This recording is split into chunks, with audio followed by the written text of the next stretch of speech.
أشهد أن لا إله إلا الله وحده لا شريك له وأشهد أن محمدا عبده ورسوله أما بعد فإن خير الحديث كتاب الله وخير الهدي هدي محمد صلى الله عليه وسلم وشر الأمور محدثاتها وكل محدثة بدعة وكل بدعة ضلالة وكل ضلالة في النار.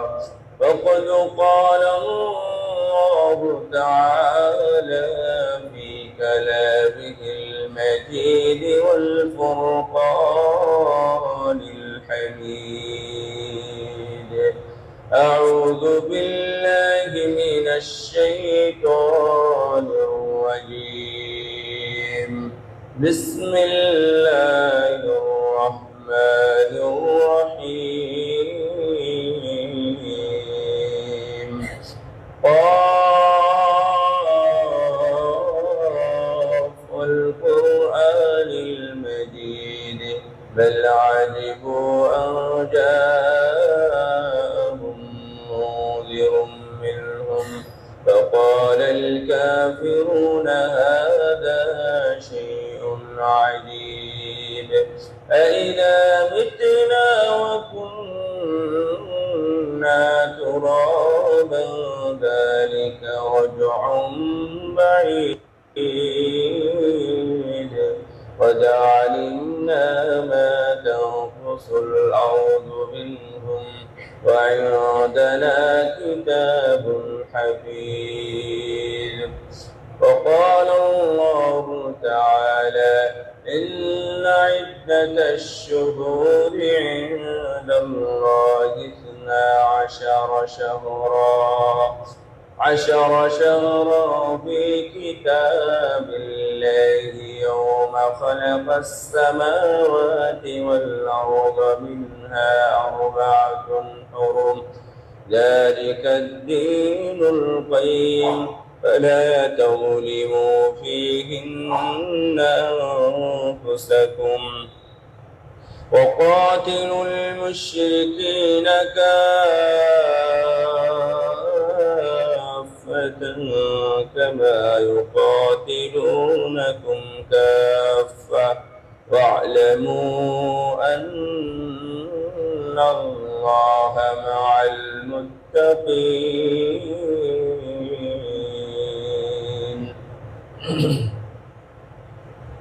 عن ابي قتادة رضي الله تعالى عنه قال: قال رسول الله صلى الله عليه وسلم: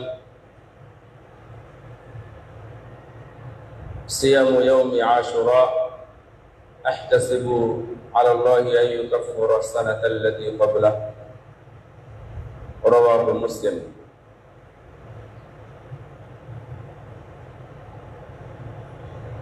মুহররম 1446 হিজরির প্রথম মাস মুহররমে প্রথম জুমায় উপস্থিত হতে পেরে আল্লাহর কাছে শুকরিয়া জানাচ্ছি, যিনি আমাদেরকে তৌফিক দান করেছেন জুমায় হাজিরা দেওয়ার জন্য। আলহামদুলিল্লাহ। দরুদ ও সালাম বর্ষিত হোক বিশ্ব মানবতার মুক্তির দিশারি মুহাম্মদ রাসূলুল্লাহ সাল্লাল্লাহু আলাইহি ওয়াসাল্লামের প্রতি। আল্লাহ রাব্বুল আলামিন এই পৃথিবী সৃষ্টি থেকেই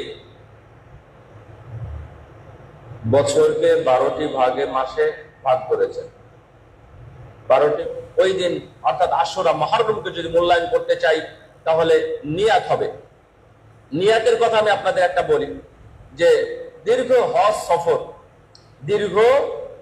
সফরে আমরা যখন মানুষকে জিজ্ঞাসা করতাম মদিনায় কেন এসেছেন, খুব ইম্পর্টেন্ট, এটা খুব গুরুত্বপূর্ণ। কারণ আপনার পুরো লাইফ, আপনার এই আজকের সালাত, আপনার এই আজকের জুমা, এগুলো সবই নিয়তের উপর নির্ভরশীল। আপনি কেন মসজিদে এসেছেন, কিভাবে আপনি প্রভাবিত হয়েছেন, কোন কারণে এসেছেন, আপনার মনের মধ্যে কি আছে। আপনার স্ত্রী আপনাকে খুব কঠোর আরোপ করেছে, না মসজিদে যেতেই হবে, যাও।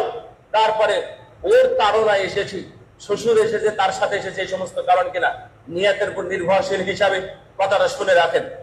অনেক হাজিকে জিজ্ঞাসা করেছি আপনি মদিনায় কেন এসেছেন, তো তারা এক নম্বরে উত্তর দিত রাসূল সাল্লাল্লাহু আলাইহি ওয়াসাল্লামের কবর জিয়ারত করতে। রাসূলের কবর জিয়ারত করতে আপনি বাংলাদেশ থেকে অথবা ইউরোপ আমেরিকা থেকে মদিনায় আসতে পারবেন না। তার মানে এই জবাবটা ও ঠিক দিয়েছে, কিন্তু তার এই নিয়াতের গরমিলের কারণে পুরো হজ্জের সফরটাই বাতিল হয়ে যাবে। নাউযুবিল্লাহ, এটা আমার কথা নয়। কারণ নিয়াতের উপর যদি আপনার সফর হয়, রাসূল সাল্লাল্লাহু আলাইহি ওয়াসাল্লাম বলছেন যে ওর যদি হিজরত মক্কা থেকে মদিনায় হিজরত হয় বিয়ে করার উদ্দেশ্যে, তাহলে ও বউ পাবে, বিয়ে করতে পারবে। কিন্তু আল্লাহ এবং আল্লাহ রাসূলের উদ্দেশ্যে যে ভ্রমণ, হিজরত, এইটা সে মর্যাদা পাবে না। অনুরূপ ভাবে কেউ যদি এই দিন সিয়াম পালন করে কারবালাকে লক্ষ্য করে, তাহলে তার সিয়াম হবে না। এবং এই খারাপ নিয়াতে সিয়াম রাখার কারণে, যেটা রাসূল দিয়ে যান নাই, যেটা সাহাবী দিয়ে যান নাই, সেই নিয়াতে যদি আপনি সিয়াম পালন করেন, তাহলে আপনার পূর্বের আমলগুলো ধ্বংস হওয়ার সমূহ সম্ভাবনা আছে। কারণ রাসূল যেটা দেন নাই সেটা যদি আপনি পালন করেন, আর এটা যদি কারবালাকে সন্তুষ্ট করার জন্য হয়, তাহলে আপনার এই সিয়ামের মাধ্যমে, ইবাদতের মাধ্যমে শিরকে পরিণত হবে। এটা শিরকে আকবার হয়ে যাবে। অনেকে এই দিন হুসাইন রাদিয়াল্লাহু তাআলা আনহুকে মূল্যায়ন করতে গিয়ে, হুসাইনকে আমরা সেইভাবে এখন মূল্যায়ন করা শুরু করেছি। ইবনে আব্বাস রাদিয়াল্লাহু তাআলা আনহু যখন কাবা ঘর জিয়ারত করছিলেন, কাবা ঘর জিয়ারত করা অবস্থাতেই ইরাকের কিছু মানুষ এসে তাকে জিজ্ঞাসা করলেন যে আব্দুল্লাহ, আপনি আমাদের একটি বিষয় পরিষ্কার করুন তো, আমরা তো এখন ইহরাম বেঁধে আছি, ইহরাম বাঁধা অবস্থায় কোনো মশা, মাছি ইত্যাদি মারা যাবে কিনা? কারণ রক্তক্ষরণ হয়, রক্ত বের হয়, অথবা কোনো ক্ষরণ হয়, এমন কাজ করা যায় না। জোরে জোরে চুলকানো যায় না, যেন পশম উঠে যায়, এটাও করা যায় না। অনুরূপ ভাবে কোনো শিকারও করা যায় না ইহরামের পোশাক পরে। তাহলে আমরা কি মশা বা মাছি আমরা মারতে পারবো? ইবনে আব্বাস রাদিয়াল্লাহু তাআলা আনহু সেই সময়, কতদিন আগের কথা, তিনি সেই সময় বলেছিলেন যে তোমরা, এটা হুসাইন রাদিয়াল্লাহু তাআলা আনহু মৃত্যু পারে, কারণ ওনার মৃত্যু হচ্ছে, ইবনে আব্বাসের মৃত্যু হচ্ছে 68 হিজরিতে, আর কারবালা ঘটেছিল 61 হিজরিতে। সেই সময় ইবনে আব্বাস রাদিয়াল্লাহু তাআলা আনহু তখন বলছেন যে আহারে, তোমরা আমার নবীর নাতিকে রাসূল সাল্লাল্লাহু আলাইহি ওয়াসাল্লাম যাকে আদর করেছেন, কোলে নিয়েছেন, চুমু দিয়েছেন, তার ব্যাপারে বলে দিয়েছেন এরা হবে জান্নাতের যুবকদের সর্দার। তার ব্যাপারে তোমরা তাকে মাথা তুলে ফেললে, তাকে তোমরা হত্যা করলে, এই নিয়ে তোমাদের কোনো ফতোয়া ফারাইজ দেখলাম না। আর আজকে মশা মাছি মারার তোমরা ফতোয়া জানতে এসেছ। তখন তোমাদের ফতোয়া জানার চেষ্টা করো না, অথবা জানো না যে রাসূলের জাতিকে মারা যাবে কিনা, তখন রক্তক্ষরণ হয়নি। আজকে তোমরা মশা মাছি মারার কথা বলছো। আজকে হুসাইন রাদিয়াল্লাহু তাআলা আনহুকে সম্মান দিতে গিয়ে তার কবর বানিয়েছে, কৃত্রিম কবর, কৃত্রিম কবর বানিয়ে লাশ বানিয়েছে কলার গাছ দিয়ে লাশ বানিয়ে ঘাড়ের উপর তাদের যে খাটুলি আছে, খাটুলির উপর তুলে নিয়ে গিয়ে তারা নাচে, গান গাইবে এবং তারা ঢোল তবলা ইত্যাদি বাজিয়ে হুসাইন রাদিয়াল্লাহু তাআলা আনহুর শোক পালন করবে। আপনারা জানেন রাসূল সাল্লাল্লাহু আলাইহি ওয়াসাল্লাম নিষেধ করেছেন 3 দিনের বেশি কারো শোক পালন হয় না। তাহলে রাসূলের শোক পালন হয় না, রাসূল সাল্লাল্লাহু আলাইহি ওয়াসাল্লাম তো দুনিয়া থেকে চলে গেছেন। রাসূল সাল্লাল্লাহু আলাইহি ওয়াসাল্লামের খলিফা, তিনজন খলিফা দুনিয়া থেকে শহীদ হয়ে চলে গেছেন, তাদের তো শোক পালন করা হয় না, কোনো মিছিল করা হয় না, কোনো তাজিয়া করা হয় না, এবং তাদের কোনো কৃত্রিম কবর তৈরি করা হয় না, সেই কবরে আবার জিয়ারত করা হয় না, তাওয়াফ করা হয় না। হুসাইন রাদিয়াল্লাহু তাআলা আনহুর নামে তারা কি পেয়েছে আল্লাহই জানে। রাসূল সাল্লাল্লাহু আলাইহি ওয়াসাল্লামের মৃত্যুর 50 বছর পরে যে ইতিহাসটা ঘটলো, সেটা আজকে দিনের মধ্যে এসেছে। খবরদার, সেই দিন যদি সিয়াম পালন করেন তাহলে নাজাতে মুসা, অথবা সেটাও যদি না পারেন তাহলে বলবেন রাসূল সাল্লাল্লাহু আলাইহি ওয়াসাল্লাম সিয়াম পালন করেছেন, সেই সুন্নাত অনুযায়ী আমরা সিয়াম পালন করছি।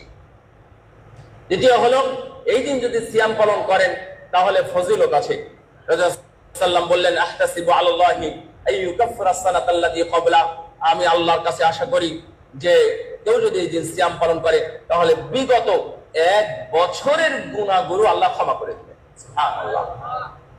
আমাদের গুনাহ ক্ষমা হওয়ার অনেক পদ্ধতি এবং ইবাদত আছে, কিন্তু এই ইবাদতটা বছরে একবারই আসে।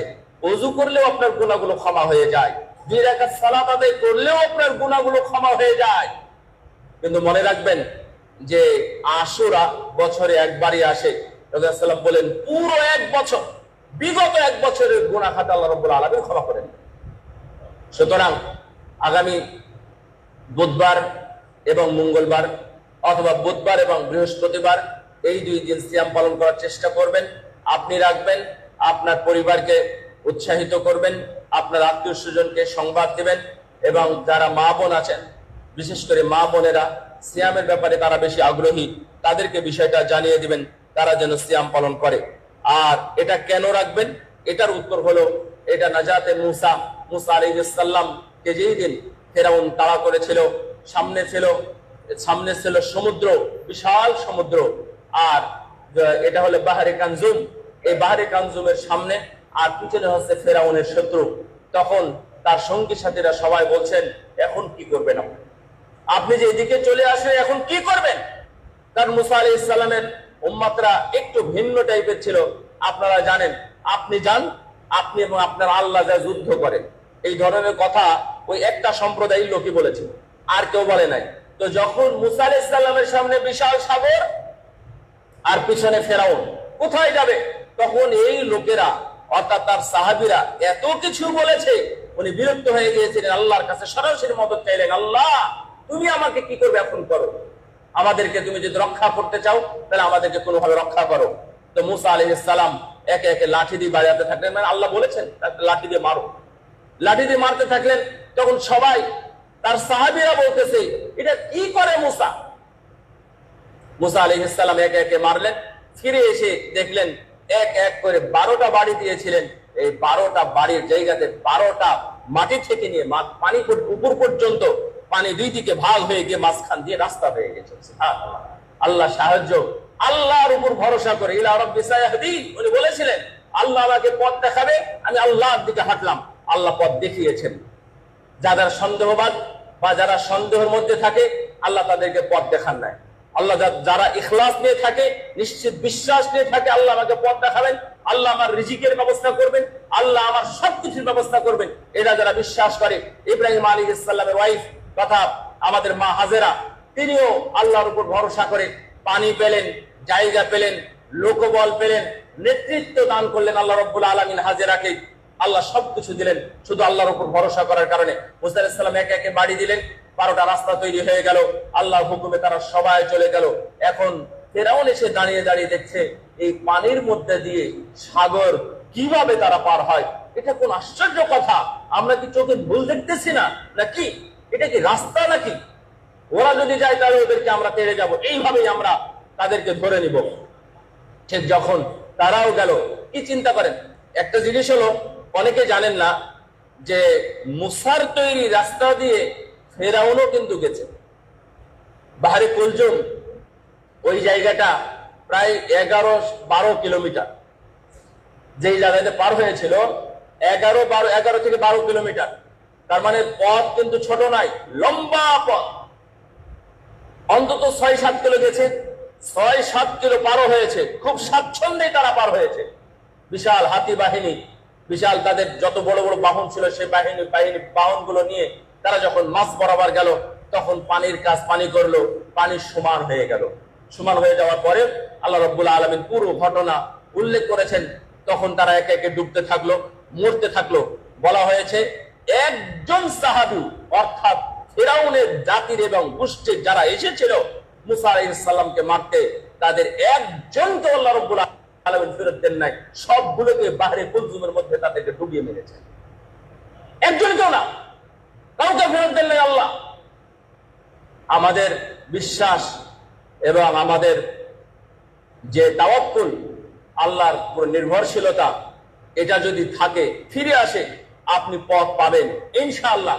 যেমন ভাবে মুসা আলাইহিস সালামকে পথ দেখিয়েছিলেন, যেমন ভাবে ইব্রাহিম আলাইহিস সালামকে ওইখান থেকে বাঁচিয়েছিলেন, রাসূল আগুন থেকে বাঁচিয়েছিলেন, যেমন ভাবে রাসূল সাল্লাল্লাহু আলাইহি ওয়াসাল্লামকে কাফেরদের কবল থেকে, মুশরিকদের কুরাইশদের কবল থেকে ওই তো নূর পাহাড়, যেটা জাবালে নূর বলা হয়, জাবালে সাউর বলা হয়, এই জাবালে সাউর থেকে আল্লাহ রাব্বুল আলামিন তাদের রাসূলুল্লাহ সাল্লাল্লাহু আলাইহি ওয়াসাল্লামকে বাঁচিয়েছিলেন, আপনাকেও ইনশাআল্লাহ বাঁচাবেন। যাই হোক, এই নাজাতের কারণে মুসা আলাইহিস সালামের কওম সম্প্রদায় ওই পাশে গিয়ে দেখেন এই সম্প্রদায়টা কেমন।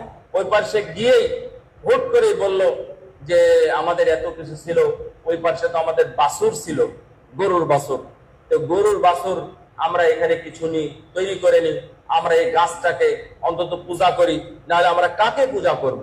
অদৃশ্য গায়েবী বস্তুকে যে পূজা করতে হয় বা ইবাদত করতে হয়, এইটা তাদের মাথায় ছিল না।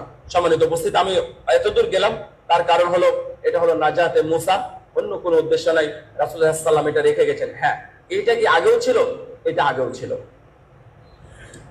সিয়ামে ইয়াউমি আশুরা এটা আগেও ছিল এবং এটা ফরজ ছিল।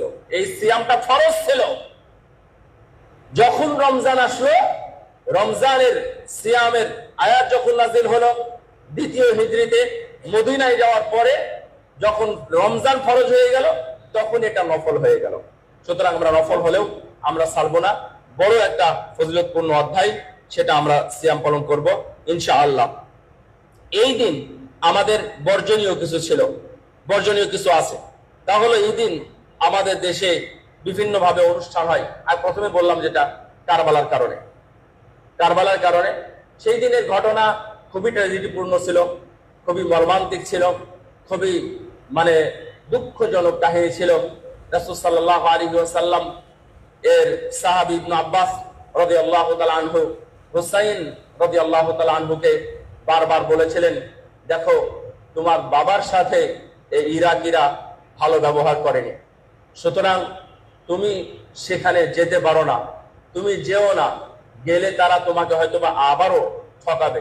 কিন্তু এমন বিশ্বাস, তারা মানে বিশ্বাসঘাতকতা করে সুন্দরভাবে হাতের লিখনি দিয়ে তারা যখন চিঠি দিয়েছিল, হুসাইন রাদিয়াল্লাহু তাআলা আনহু বললেন যে না, এরা আমার সাথে দুই নাম্বারি করতে পারে না, কিন্তু তাদের রক্তেই ছিল এটা। ইমাম বুখারী রাহিমাহুল্লাহ উনি নিজে বলছেন যে আমি যতবার ইরাকে গেছি, ইরাকে গিয়ে আমি কোনো হাদিস সংকলন করি নাই। ইরাক থেকে নেওয়া মানে বাগদাদ, তারপরে হচ্ছে কি বাসরা, কুফা, যে শহরগুলো ছিল এগুলো সবই হচ্ছে ইলমের শহর, কিন্তু খাঁটি ইলমের শহর ছিল না। ওটা রাজধানী হওয়ার কারণে মানে রাসূলুল্লাহ সাল্লাল্লাহু আলাইহি ওয়াসাল্লামের মৃত্যুর কিছুদিন পরপরই বাগদাদ রাজধানী হয়ে যায়। আর ওই সময় কোরআন, সুন্নাহ, তাফসীর এবং সুন্নাহর যে কার্যক্রম ছিল তা সবই সেখান ওই কেন্দ্রিক গড়ে উঠেছিল। ওই বাগদাদ কেন্দ্রিক গড়ে ওঠার কারণে সেখানে অনেক